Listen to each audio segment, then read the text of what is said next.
కుర్చీలో కూర్చున్న వాళ్ళందరూ కళ్ళు మూసుకోవాలి. అమ్మ లేదు, నాన్న లేడు, చెల్లి చనిపోయింది, అమ్మ చనిపోయింది, నాన్న చనిపోయాడు. అమ్మా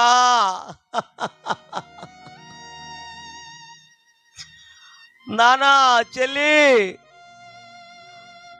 అనాథనైపోయాను అమ్మ, నేను దిక్కుమాలవాడిని అయిపోయాను. నేను ఎవరు ఆదరించలేదు, ఎవరు చూడలేదు నన్ను. 3 సంవత్సరాలు అడుక్కున్నానమ్మా. అమ్మా ఆకలి, బాబు ఆకలి, కొంచెం అన్నం పెట్టవా తల్లి, కొంచెం అన్నం పెట్టవా అమ్మా, ఆకలి అయిపోతుంది. ఎవరు ఆదరించేవారు లేక